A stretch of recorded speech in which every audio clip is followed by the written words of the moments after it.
Hello everybody, and Jess here, and welcome back to Sasaki to Pii-chan, episode 11, the penultimate one, in which Sasaki will have to help Futari Shizuka. Yeah, that's probably what's going to happen, because that's how the previous episode ended, right? It's really crazy to think, for me, that it's already the end of the season next week, and we're gonna have to get another seasonal stream done, and I'm gonna have to find another set of shows to watch. It really feels like I started watching all the shows of this season just about yesterday, just about last month, maybe, tops. But no, it's been much longer. Perhaps the multi-core shows like Frieren and Shangri-La Frontier that I'm watching this time around kind of skewed that perception of how long a season is. Maybe. I don't know. Anybody's guess, really. But yeah, we are inevitably reaching the end, slowly but surely. In the previous episode, what happened? Well, in the previous episode, Sasaki managed to free Mark thanks to the use of a couple of techniques. First of all, thanks to Adonis, the prince, whose mere presence served to temper Count Dietrich a fair bit. And he also was that, how do I say it, anchor of patriotism, I guess you could say, because Count Dietrich is a patriot. All things considered, he wants the best for the country. He just forgot for a moment, and Sasaki reminded him that a bright person like Mark, a person who can bring so much wealth into the country, who can trade so good, he would be of a benefit to the country. He would be of a huge benefit to it, especially in times of turmoil, especially in times when the neighboring countries want to invade, when monsters are attacking and stuff like that. Well, not monsters. We've seen that, like, who was she even? Some sort of a monster girl that Piercarlo fought, right? I think she was a monster girl. I know, I'm not sure. Yeah, but yeah, the enemy country did enlist monsters in general into their army, so someone like Mark, who would be able to, get some gold flowing through the economy and maybe purchase some rare minerals or stuff like that, yeah, that would be of benefit. And that much outweighs whatever. What was his face? He. The owner of Mark's company, essentially, who was conspiring with Dietrich. Yeah, his proposition suddenly isn't that great when you can do something for the good of the country, in the presence of the prince, no less. And Sasaki was later also aided with by Joseph, rather, who independently of Sasaki found out that both the owner of the trading company and Dietrich have certain obligations towards some of their debtors, and he just purchased those debts. And if I understand it correctly, he gifted them essentially to Sasaki? I'm not sure. I'm not 100% sure about that. There were still some very much confusing moments in that episode, confusing elements, but I believe I did get a gist of it, and that was my cat. And the ending, I dare say, was the most important because it was a cliffhanger. It was a very big cliffhanger and pretty much solely a cliffhanger, right?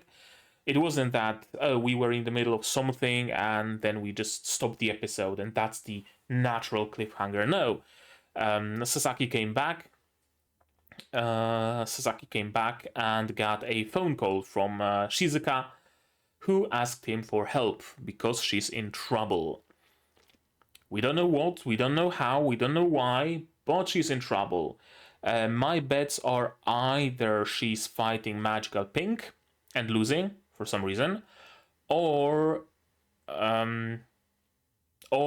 taking down her former co-worker, so to speak. Wasn't quite as easy as she thought it would be. Then again, she was ordered to go after him with Sasaki. She was ordered that by Akutsu, right? So that Sasaki can evaluate her performance and make sure that she doesn't, play a double agent or whatever. So I don't think she would go after that guy alone. It has to be something else. I'd wager. Maybe Otonari is after her. She figured out that Sasaki is having a little bit of a tryst with another woman, and she got really angry, and there's no stopping Otonari, even if you're a powerful Esper, just like Shizuka. I don't know, could very well be the case that Otonari is magic? Maybe. I don't know, I'm still trying to find something for Otonari-san, because she's so prominently displayed in the opening, and her role is basically skippable in the show. So I wonder. And my cat picked the best spot to clean herself and leave her fur around to be my set of clean pajamas. Not so clean anymore. Okay, regardless. Let's just watch this episode and see what happened with Futari Shizuka, of course. To do that, you will need your subs to follow along with me. I'm gonna need my sound to hear what is going on. And I'm gonna have to ask you for support. Support the channel if you want monetarily on Patreon or YouTube down below, or not. Share my content, spread the word, costs you nothing and helps a lot. And with that, we can start watching episode 11 of Sasaki to Pii-chan in 3, 2, 1, go. Sorry, false start. 3, 2, 1, go.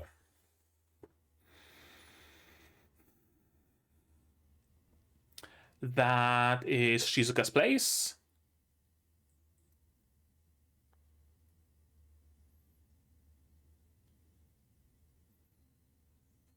Oh, a bullet? A normal bullet or normal bullet? Okay.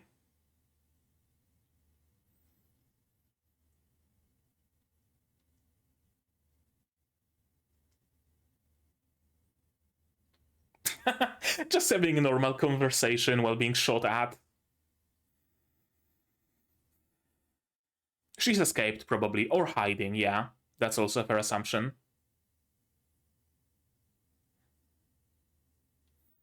Got any of them healing magics?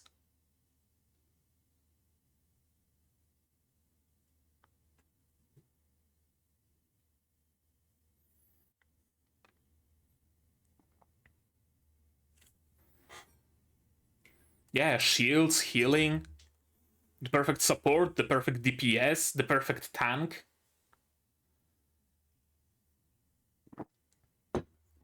Yeah.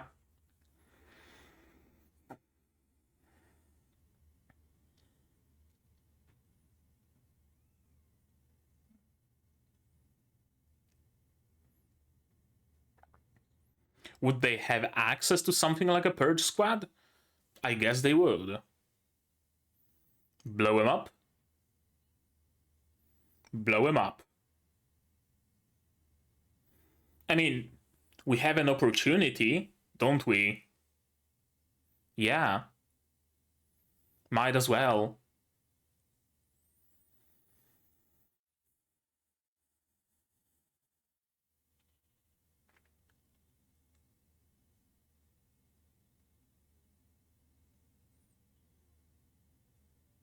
There isn't an objective, really. Now that I think about it. And what do those people get gored? That's gonna be adorable when they get squished.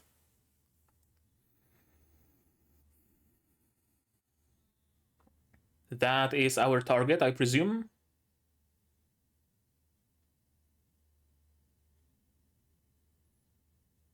Really?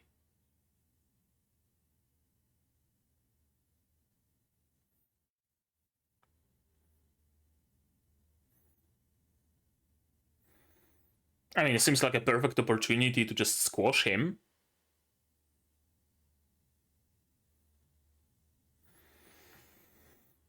Though it would be quite fast if we were to take down the head right now, wouldn't it?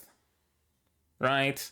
It would kind of take away the, I guess, antagonist of this world. Or goal, drive, motivation, whatever you want to call it, right? And because in the fantasy world we have the war that we have to deal with, in the Maho Shoujo world that we admittedly haven't visited, but let's say Magical Pink's very existence is a thing from the Maho Shoujo world that is a threat.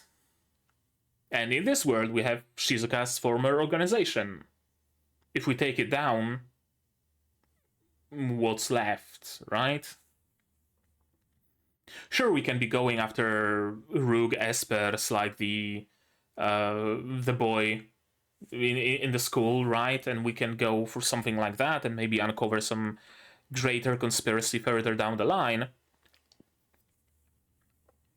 But it seems more economical to be taking down the people in Shizuka's organization one by one.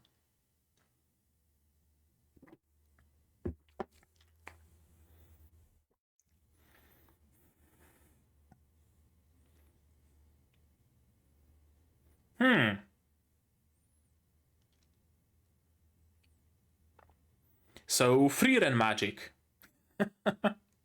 Kinda, sorta.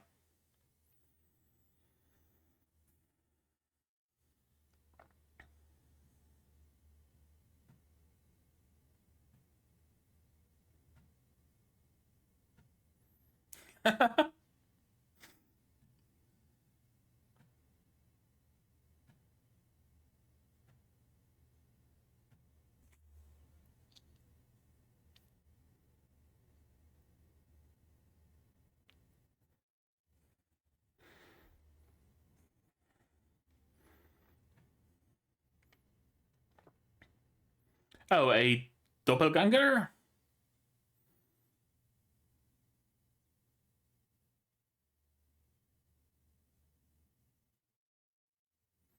Hmm.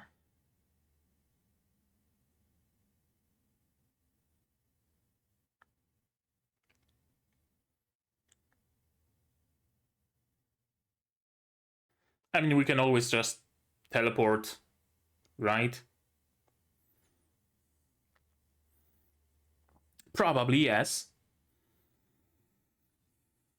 As long as he can imagine Futari Shizuka's clone existing, it will come to exist.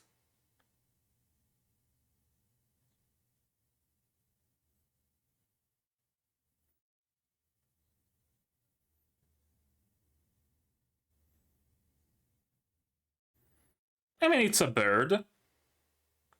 Birds chirp. You haven't seen him henshin yet.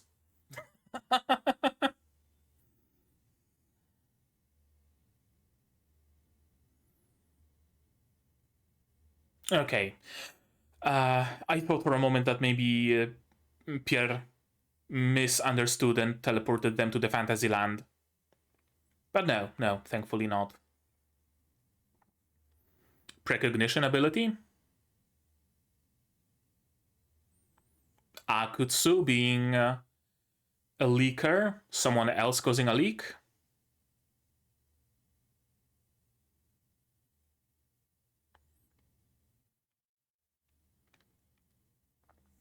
Okay, so he can't like imagine fire or thunder.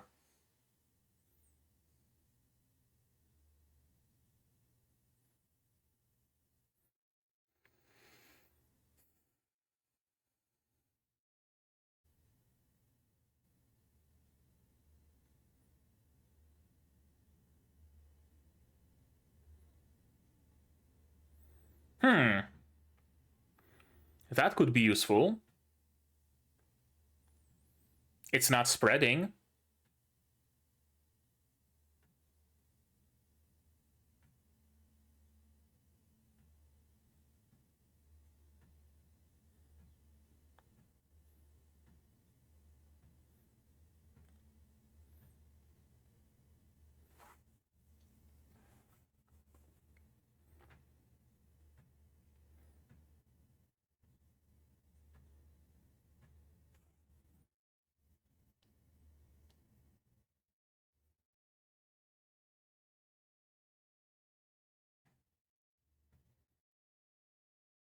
Yeah, probably a good idea to not just go in blindly.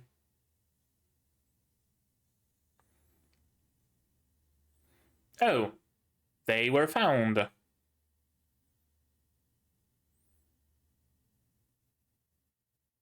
Hmm.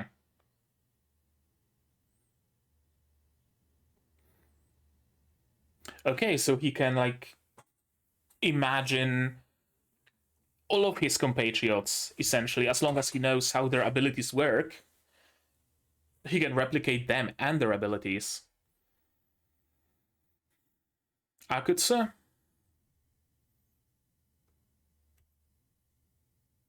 Or someone else at the bureau?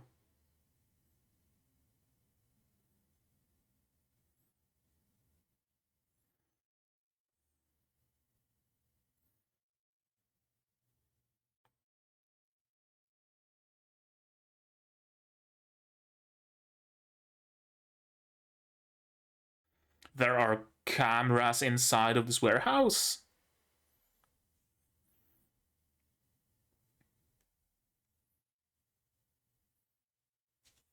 So wait, Akutsu is a traitor?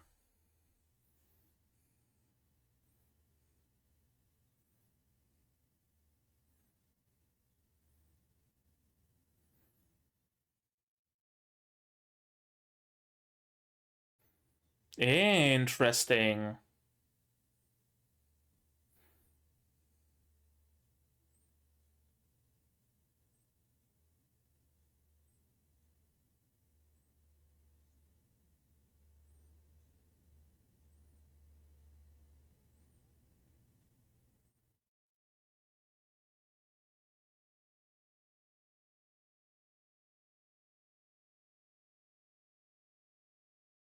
Take them to the Fantasyland.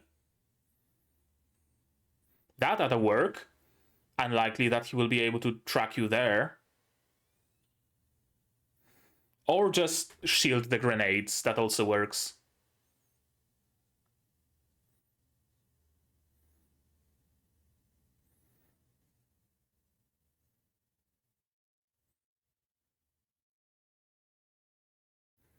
Yeah, maybe don't talk to your bird when the dude suspects your bird is a familiar. Right? Like, he's gonna imagine a cage around Pierre, and that's gonna be that. Like,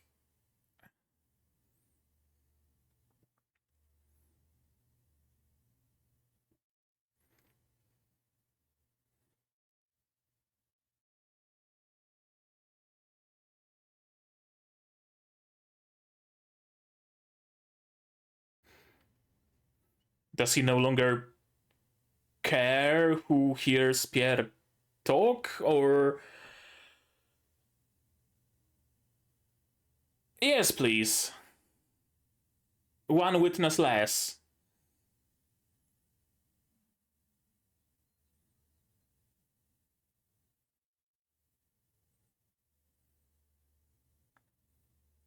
Squish him, burn him, electrocute him, teleport him into open space. I don't know. Could he imagine himself a spaceship?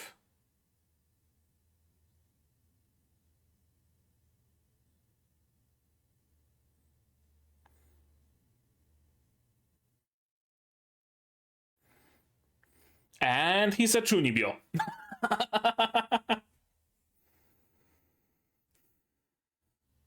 Sounds like a Mahoshoto incantation.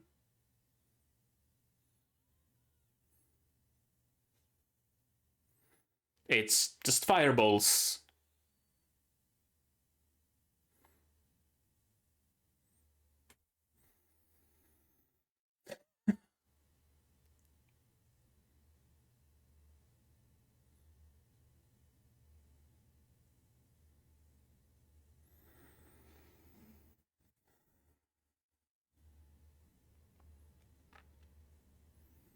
Okay, so he can also use abilities from games. Interesting.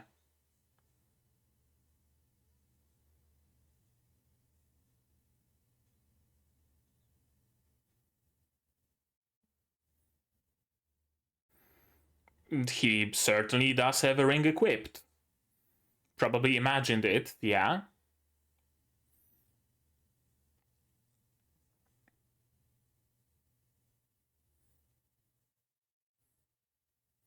Mm-hmm.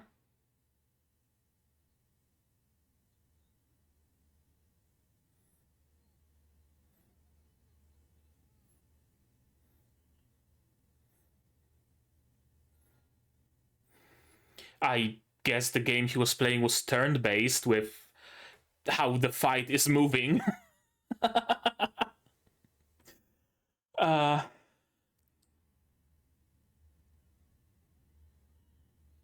Spirit Bomb.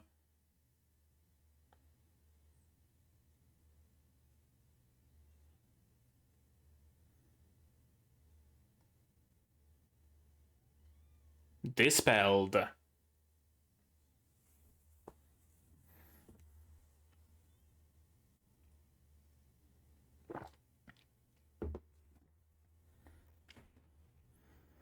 Yeah, told you. Turn-based. I guess he had higher initiative, so he got like 2 moves, maybe.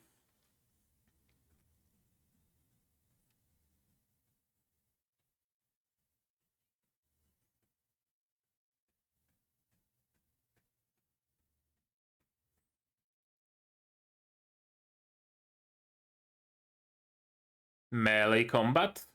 Is that like Master Sword? I guess Shizuka is a gamer. Yeah.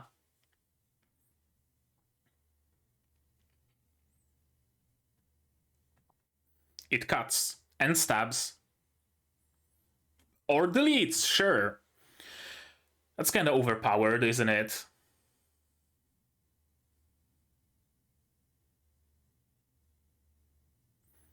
It's like a razor from Isaac.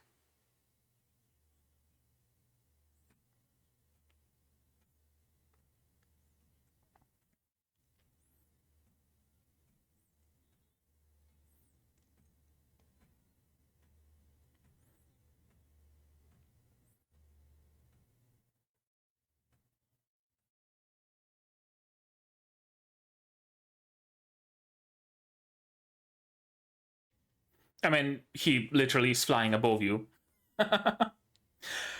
Okay, that's exactly what he meant. He also wanted to be higher up. Gotcha.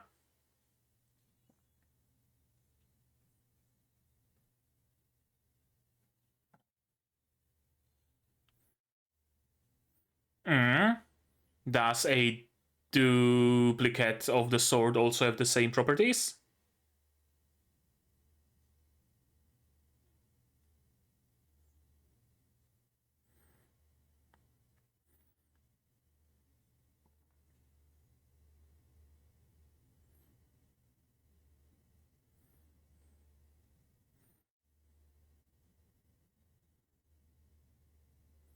Oh, reversal? He analyzed the spell and reversed it? Or. No, just reflection ability. Okay.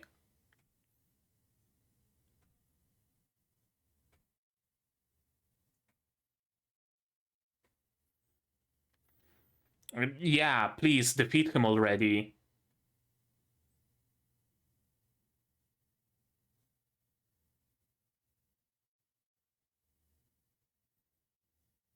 The Frieren approach.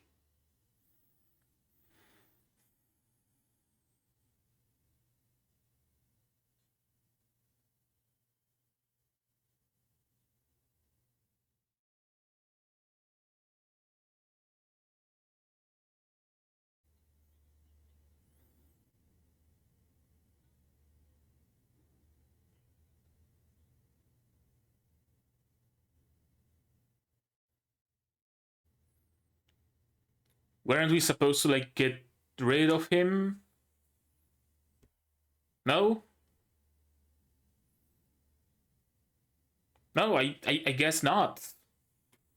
I guess he continues to. Yeah, I was about to say. I guess we're just letting him go. He knows the secret of Pierre. He knows where Shizuka is. He remains an enemy.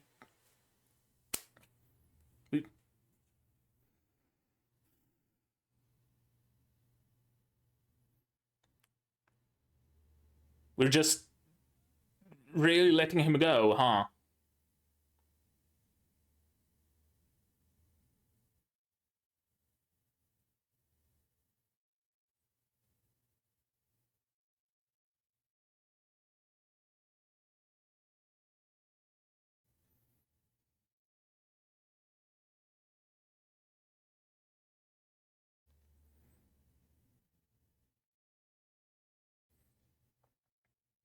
Okay, sure.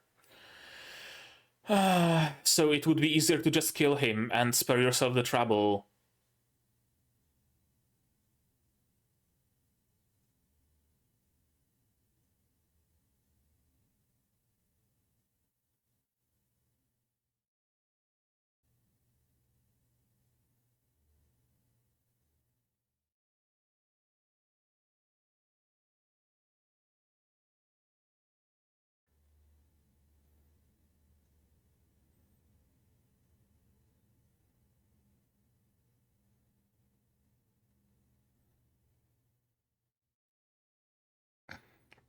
Okay, sure. I mean, that's one way to do it, I guess.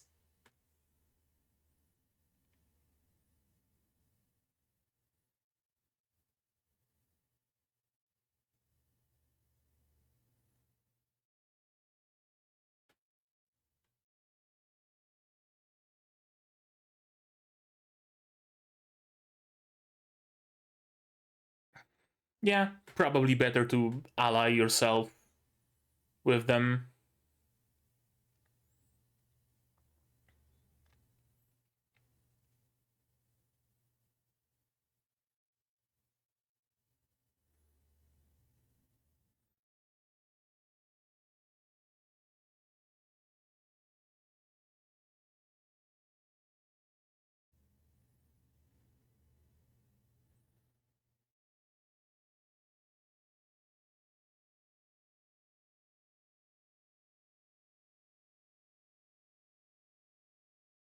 Mm-hmm.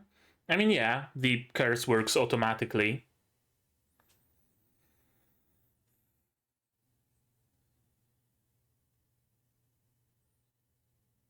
Yeah, let's not go that far, maybe. Yeah.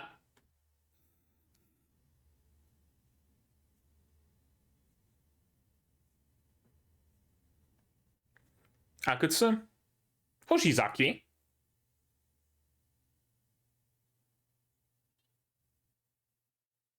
Why?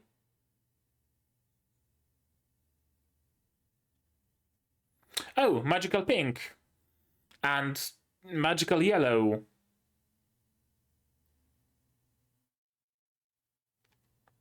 Hmm. Okay.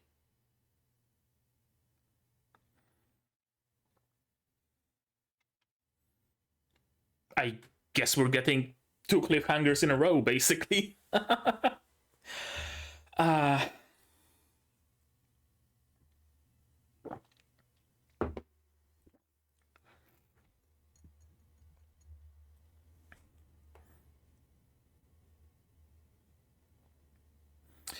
really wonder sometimes, well, all the time, basically, with this show, uh, that this is a 12 episode show with the pacing of a 24 episode one, honestly.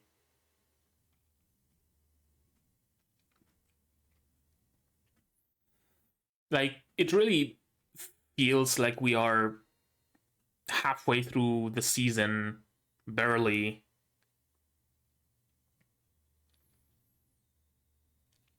I guess it's also because the story is split between those two worlds, isn't it?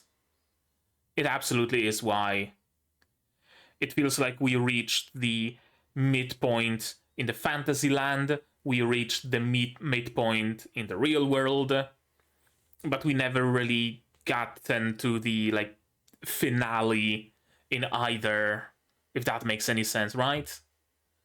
Because that's what it is. We got 6 episodes in one world, 6 episodes in another. Well, 6-ish. Let's just say. I never counted really. Yeah, I think that might be why. I feel this way. But let's watch this episode again, shall we? Yes, we shall.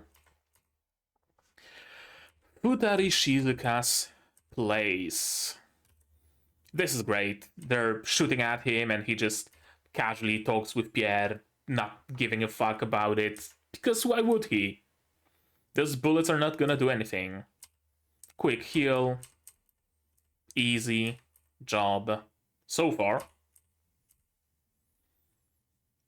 The target we're after is among them. Right. So yeah, makes perfect sense to get rid of the target right now.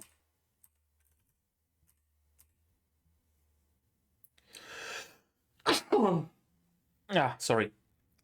I was afraid for a moment the sneeze is not going to come, but it did. You never told me your own objective. What is Sasaki's objective, really? Right? Is there any? It really kind of seems at times that he's being just pulled into events, right? He's been pulled into the bureau. He's been pulled into the conspiracies of the fantasy land, right? He's been pulled into the Majo shoujo world, kind of, sorta. It kind of does feel like that. His goal was to... what? Learn magic? He did. Earn money? He does have a steady income.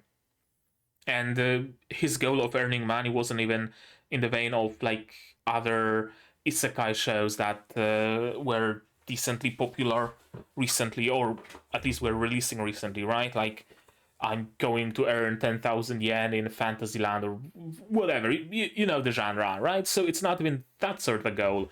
What is Sasaki's objective right now? Because it really just kind of feels like he's... I don't want to say bumbling around, but it's slightly higher octane equivalent of slice of life show, right? Instead of going to the grocery store arc, we have a saving Mark-san arc. Instead of going to the pool arc, we have the saving Futari Shizuka arc. But there is no, like, overarching big bad. There is no interdimensional evil who they will have to defeat, who Sasaki will have to, like, join the forces of all of the worlds, the espers, the mages, and the magical girls all together to bring down the interdimensional Balrog or whatever, right? There isn't anything like that. There isn't even a goal of let's industrialize the fantasy land, or let's bring more magic to Japan, or let's gather a harem of high school girls, right? There is nothing of the sort. So actually a very good question. What is Sasaki's objective right now? Because don't get me wrong, make no mistake, I'm enjoying all those tiny little stories we see. I'm enjoying all those arcs individually. Absolutely ham. But I can't see any overarching story to it, right? Like, I guess Fantasyland has the overarching story of the war, but the real world doesn't really have one. I know. I don't know. We cannot share that, yeah. And here's this dude looking like a stereotypical otaku. All he's missing is a headband and the light rods and the weird, like, cape with his oshi on it. That's basically, I guess, the stereotype they were going for. Instantly reminds me of, for example, Gakuto from Prison School. And apparently his power is the power of imagination. Whatever he imagines, mostly, becomes a reality. Now even the organization knows its limits, right? And he can even imagine people, which is a very strong thing. Being able to clone people and their abilities, should you know their abilities, of course.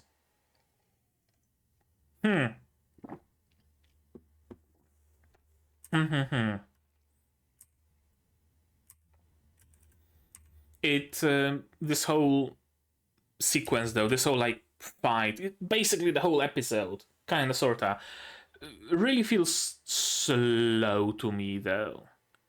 Like, I don't know how I would have made it faster, because a lot of this slowness comes from characters speaking of things that need to be spoken about. Maybe I would have reorganized those things a little, something like that. I'm not sure, honestly.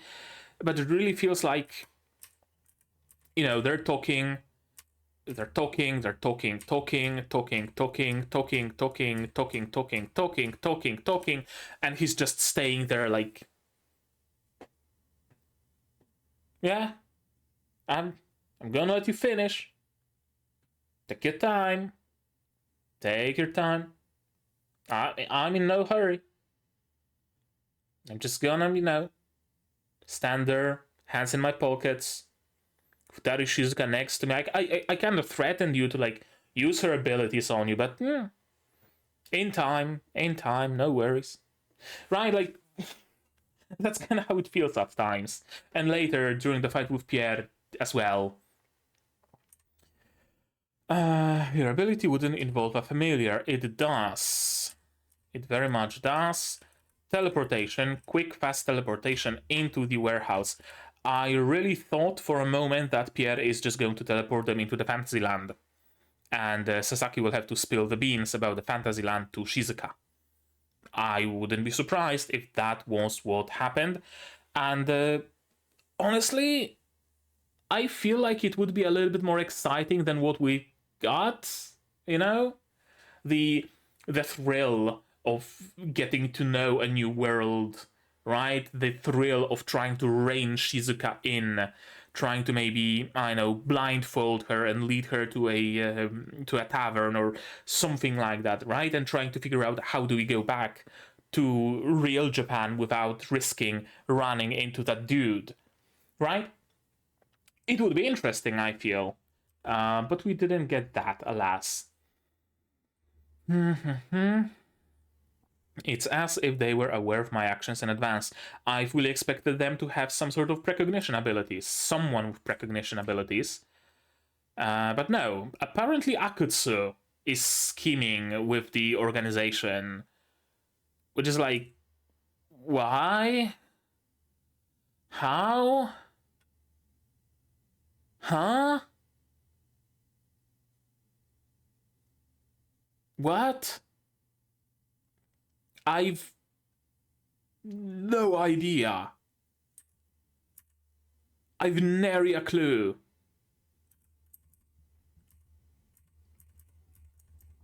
And yeah, help me with my task, and in exchange, I'm gonna be your exclusive fence.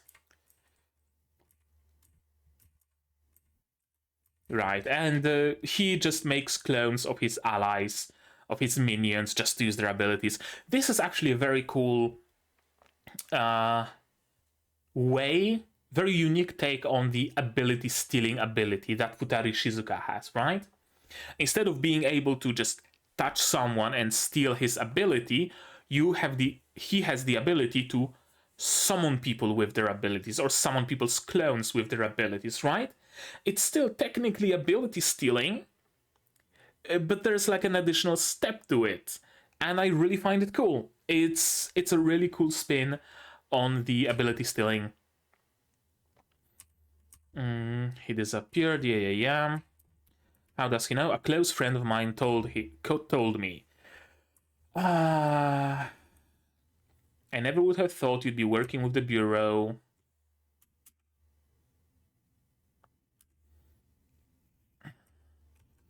In what capacity? Because this like fun music that's playing right now would kind of signify that he is working with the Bureau as essentially a double agent or something, right? his task is the ungrateful task of amassing criminals and leading them in ways where the Bureau can capture them and limit the losses or whatever, instead of letting those criminals just roam the streets freely. Something like that, right? That would be the implication. But if so, if they are on the same side, why fight? Right? And if he is not sided with the Bureau, then is Akutsu a traitor? Or what's going on here? I don't know. They checked security camera footage. Yeah. He likely traced our movements back from Shiodome station, probably. How close are the two of them? They're lovers. Actually. Actually. Crazy enough of an idea. And we know that Akutsu prefers men. That it it might actually be the case. What's his name even? Like, I don't remember this guy's name, so I don't know how to note him. Would it be Kai? I see a character without any thumbnail in the list of characters. I know. Kutsu and Imagination for Eyes Guy are lovers. Maybe, or were lovers in the past. I don't know. If they've been in cahoots since before he joined, right.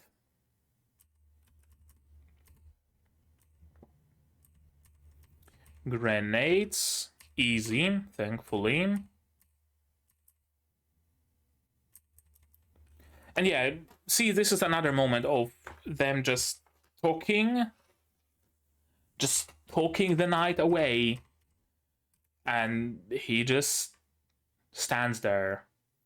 Would you permit me to get rid of this man? Yes, please do, because he knows Pierre's and Sasaki's secret. He knows Sasaki's abilities. He can track Futari Shizuka. He has access to the Bureau. He's a nuisance. He's a danger, and we should get rid of danger. And getting rid of him involves hovering in midair and defending and talking. Just, talking about video games, because now is the time to talk about video games, isn't it? Like, on one hand, it really feels like they want us to treat this fight as something tense, right? The big fight with, oh shit, someone might be on, like, Sasaki's level now, because he can copy abilities from fantasy games, and he might even be able to fight against Pierre as equals, right? And holy shit, the big fight. And then we have, like, oh yeah, let's talk about Vidya. Let's talk about Vidya. Let's see some flustered Shizuka. And let's allow him to fire another ability. Why don't we just stop here and just not do anything? Why don't we?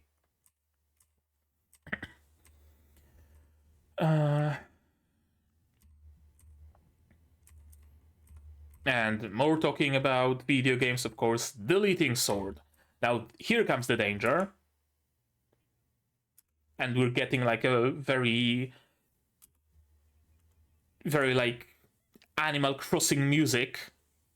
A sword that can delete people comes into play. It's dangerous, it's tense, and here we hear maracas in the background.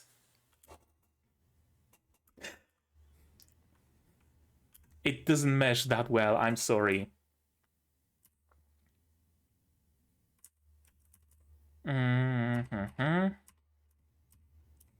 And a teleportation skill with a copy. And now we have some good music. Now we do.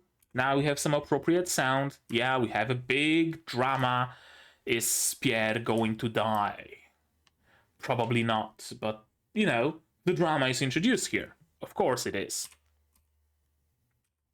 And we learn that Pierre can use reflection ability, reflection magic. And teleportation, and sufficiently dramatic music, right? It works. It works now. It works, and he also has healing ability as well. The world is full of things beyond your comprehension. Beyond our comprehension, yeah. It can be interesting to uncover them all. Humans should keep learning new things, and I'm gonna heal myself, and then he just walks away.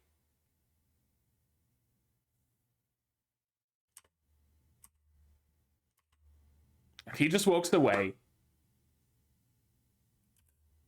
He knows our secrets. He has contacts at the bureau. He has access to bureau's resources. He's incredibly dangerous and will grow even more dangerous as he learns new abilities. He has a grudge against Shizuka. He has a grudge against Sasaki. Against Pierre. And he just walks away. He just walks away. And here I was hopeful, right? Tataki wakes up of his stupor. Shit, I can let him go like that. He knows our secrets. He knows who we are. He knows where we are. He has access to all this data. He's gonna be a danger. What if he sends one of the Bureau's drones after me and sees me teleport to the fantasy land, right? What if he sends a drone and records Pierre talking, right? What if things like that happen? Of course, we can't allow him to go like that.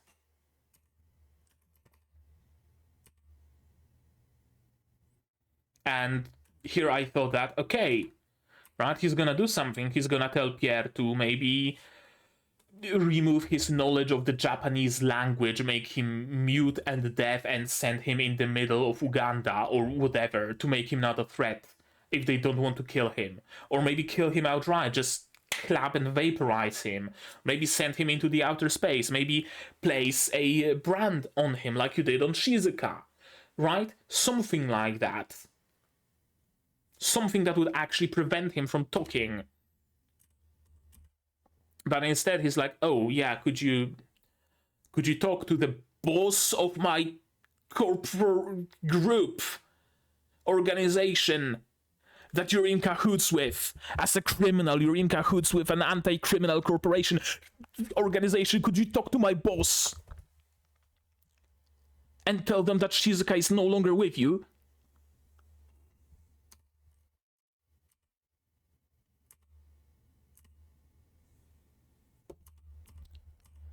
And oh yeah, could you also promise to not, like pinky promise to not tell my secrets?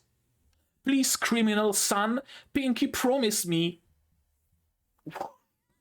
What?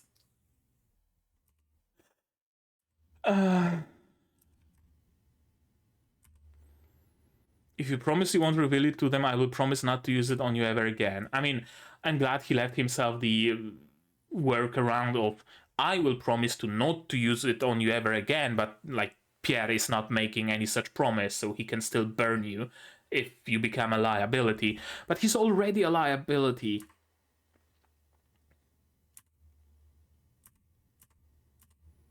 I understand. Like, I understand that Sasaki is just a normal guy. If he can avoid killing people, he'd rather avoid that. Of course. He's not your standard anime shonen murder hobo who gets isekai'd to another world and suddenly loses his morals and has no problem just slaughtering people left and right, right?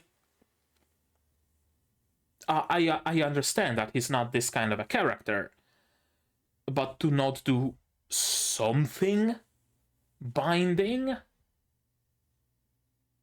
We know that binding spells like that exist. And we're not gonna use any of them?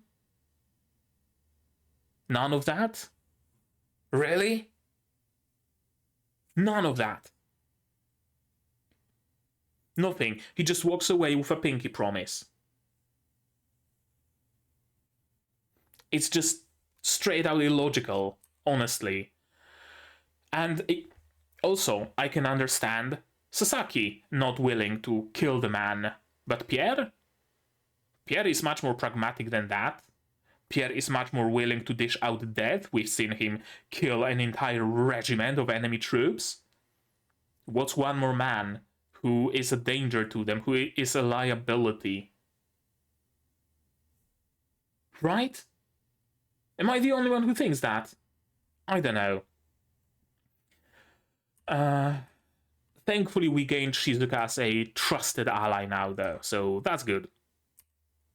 And not just because of the brand thing, but also because she just realizes how strong Sasaki and Peeps are, and she wants to be in their good graces, which makes perfect sense. And I really like this, right? I'm not gonna be antagonistic towards you anymore because I see that it's more beneficial to be your ally. Perfect. I like it. I really like Shizuka. I really like her character growth. 300 tons of castor sugar. That's a lot.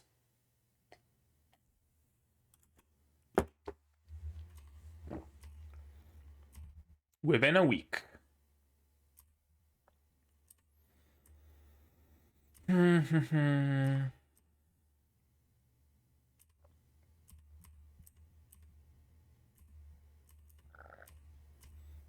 a phone call from Hoshizaki. Yeah, Maho Shoujo are attacking. Phone call and a phone call and a phone from Hoshizaki. Maho Shoujos are attacking. That's a nice rhyme. Accidental. Just attacking the bureau, which makes sense, right? Magical Ping has a vendetta against the psychics, and there is a lot of psychics in a single building. If she levels that building, she kills a lot of psychics in one go. Perfect sense. Actually, weird that she didn't do that before. Maybe she didn't think she's capable of that, but she found an ally. The yellow one.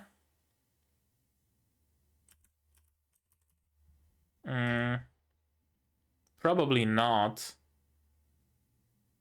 Probably not, but on the off chance. On the off chance. Otonari is magical yellow. Maybe a freshly made Maho Shoujo. That would be my bet, if it's like a correct assumption, of course. Maybe not. I don't know. But yeah, the bureau is under attack by the Megukas. And I guess this will be our big finale, right? The fight with Magical Pink. All right. I mean, fitting as a finale goes. A fitting, like, last big battle, essentially. Makes perfect sense. Okay. So. Ugh.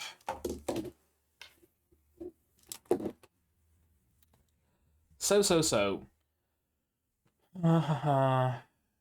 It was a decent episode.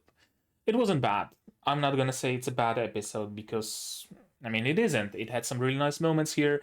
I really like Shizuka in this episode. She was really, like, growing on me. I mean, I liked her from the very beginning, but she's even growing on me even further as a character, so that was cool. That was good.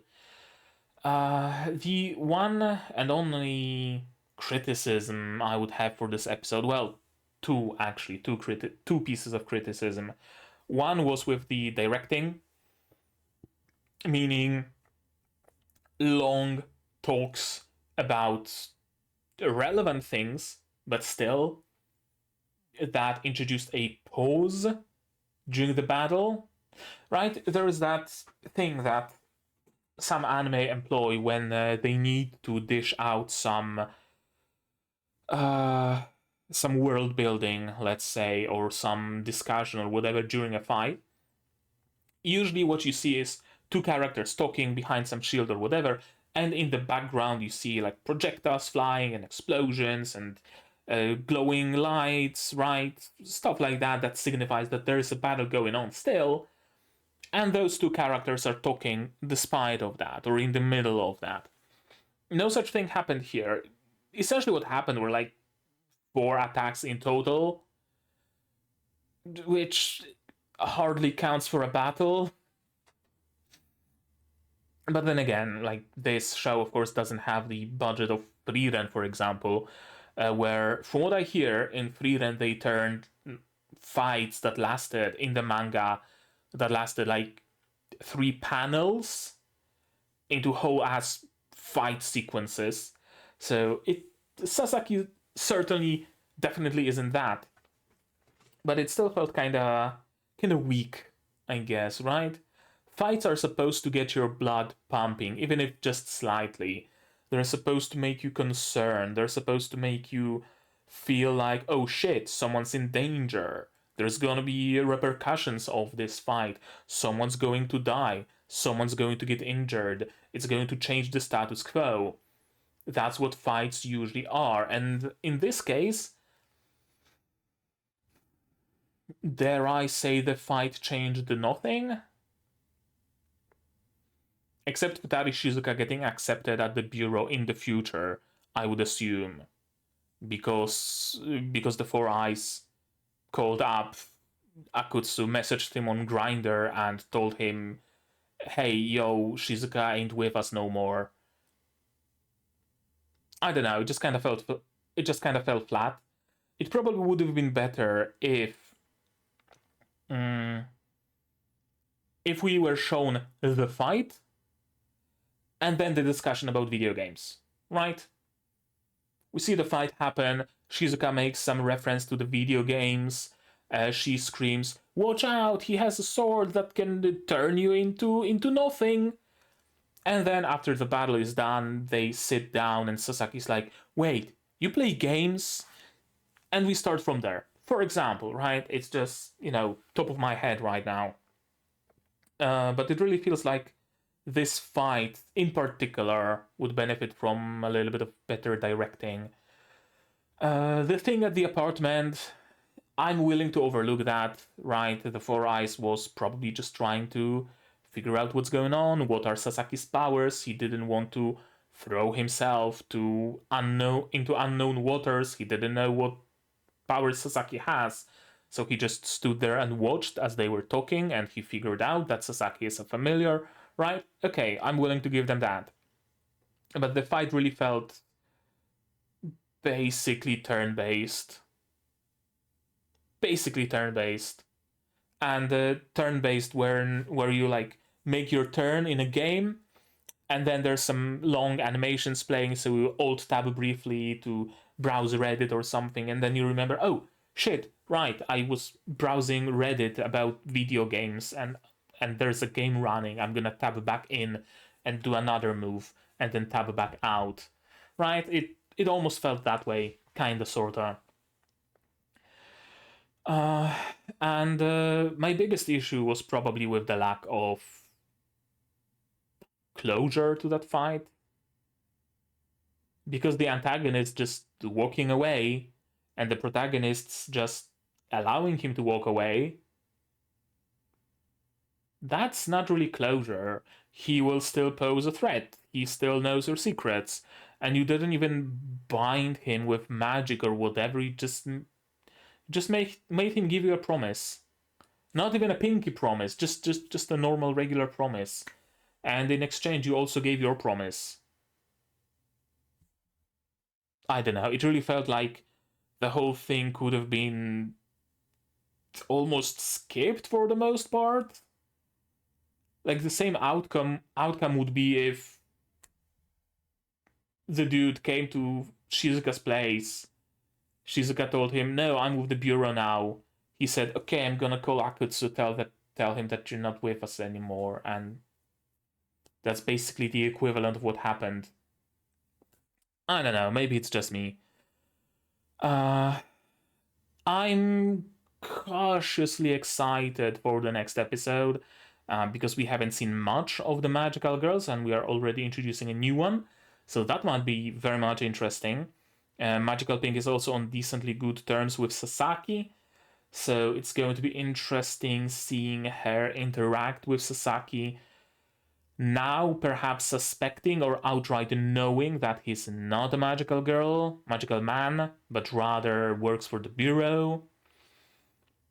I wonder how's he gonna get out of it, because I really don't think he's gonna, I don't know, defeat Magical Pink in whatever capacity. I think he will rather talk things out somehow. I just don't know how exactly. It really feels, as I already mentioned, it really feels like we are just halfway through the season right now. And I think the fact that we are jumping between the worlds and that those worlds don't really have anything to do with each other, now that I think about it, kind of contributes to that. Because there are stories that flip-flop between fantasy world and Japan. An anime has been either greenlit or it might be coming out this season actually. Welcome to Japan, Elsan, it's called. I've read the manga, and the concept is basically a dude goes to sleep and he thinks he's like, he has lucid dreaming and he's in a fantasy land in his dreams, and he wakes up and he's in Japan again, but one day he wakes up with an elf girl next to him. And it turns out that with sleeping, he can just jump between worlds with her. And there's that connection between those two worlds. Another similar story is, I forgot the name, but the guy has a passage to another world in his basement. So he might learn that, oh, the village I'm in needs better irrigation. But I have no clue about irrigation. So I'm going back to my world. I'm going to use the resources of modern day Japan. I'm going to use the internet. I'm going to ask some specialists. I'm going to ask them about irrigation. I'm going to learn about it, purchase materials, and then I'm going to go back to Fantasyland and provide irrigation to the villagers. Right? There's that connection in most cases between those worlds. In this case, it really almost feels like we could either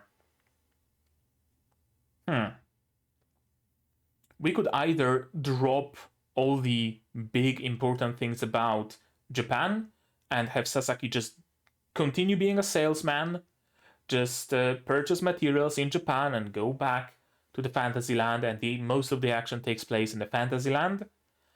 Or we could get rid of the Fantasyland, have Pierre just be an interdimensional being or whatever that granted Sasaki magic, and just have everything take place in Japan without any influence of the fantasy world.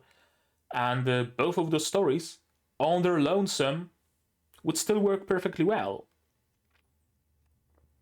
So I think that feeling of being halfway through the season really comes from the fact that it feels like we went through the halfway point in the fantasy season, because freeing Mark is a big stepping stone, the perfect mid-season stepping stone, but not quite a finale to that story. And in this case, the fight with the dude and the subsequent fight with magical girls also kind of feel like a midpoint. Well, the fight with the dude feels like a midpoint. The fight with magical girls might actually be worthy of a finale. I'm not sure, haven't seen it. We'll see it next week, and then I will pass my judgment. But yeah, it really kind of feels like we have seen two first halves of two separate seasons almost. I don't know. I really feel like this anime would benefit from being 24 episodes long. Just saying. But besides that, I think that's gonna be it from me. That's gonna be it from me for today. But maybe you guys have something more to add. If so, say so in the comments down below. What did you think of this episode, my reaction, my theories, stuff like that? No spoilers, please. Spoilers can go to my Discord here, also in the description.